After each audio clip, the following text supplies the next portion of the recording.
Тереңдетилген стратегиялык кызматташтык. Кыргызстан менен Россиянын мамилеси эң бийик деңгээлге көтөрүлгөндүгү Акылбек Жапаровдун расмий сапарында дагы бир ирет далилденди. Министрлер кабинети менен Россия өкмөтүнүн биргелешкен жыйынында бир жылда өлкө башчы Садыр Жапаров Москвага 3 ирет сапар жасаганы, Россия лидеринин былтыр Кыргызстанга расмий сапар менен келгендиги белгиленди. Мы условились не избавлять темпа наших усилий на наращивание двухстороннего товарооборота.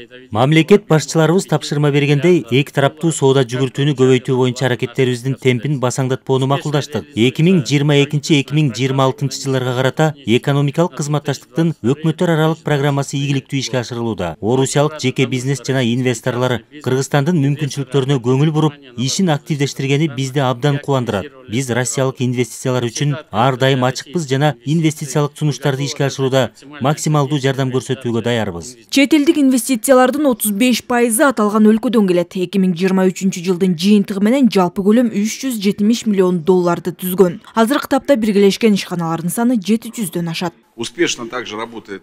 Орус-Кыргыз өнүктүрүү фонду олуттуу жыйынтыктарды көрсөтүп жатат. Бүгүнкү күндө фонд болжол менен 3,5 миңге жакын долбоорду каржылады. Эки мамлекеттин элдеринин жыргалчылыгы үчүн эки тараптуу кызматташтыктын баардык чөйрөсүн мындан ары өнүктүрүүгө кызыктарбыз. Бул Акылбек Жапаровдун Россия Федерациясына болгон алгачкы расмий сапары болду. Буга чейин иш сапарлар менен барып жүргөн. Расмий сапардын өзгөчөлүгү чогуу эки өкмөттүн отуруму болду да, ар бир министр сүйлөдү. Вице-премьерлердин баары барышты.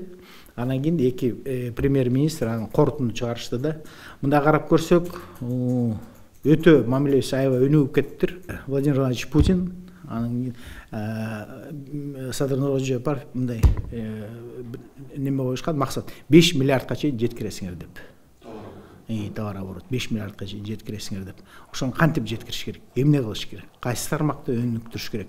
Ошону аябай талкуулашты эки жактан. Сапардын жемиштүү болгонун макулдашылган документтер тастыктайт. Минкап төрагасы Акылбек Жапаров менен Россия өкмөтүнүн төрагасы Михаил Мишустиндин жетекчилиги алдында ар кандай тармактарда эки тараптуу кызматташуунун маанилүү маселелери сүйлөшүлүп, бир катар документтерге кол коюлду. Биз өзүбүздүн тарыхыбызды унутпайбыз. Болгон жакшылыктарды жакшы дейбиз. Конъюнктурага кирбейбиз. Ошо биздин биринчи жетишкенибиз ушу Россиянын ичинде автономдук область болгон. Андан кийин бат-баттан өнүгүп кеттик. Ошол эле Россиянын алкагында социалисттик республика болдук, анын өзүнчө социалисттик. Эми үчүн өнүгүшү аябай бат болду, ошон үчүн 36 жыл өзүнчө мамлекет болуп калдык. Расмий сапардын алкагында Кара Кыргыз автономиялуу облусунун 100 жылдыгы Москвада жогорку деңгээлде белгиленгени дагы жөн жеринен эмес. Тышкы иштер министринин биринчи орун басары белгилегендей, анын өзүнчө чоң мааниси бар. Бактыгүл Султанбек кызы, Алмаз Нурманбетов, Ала Тоо 24.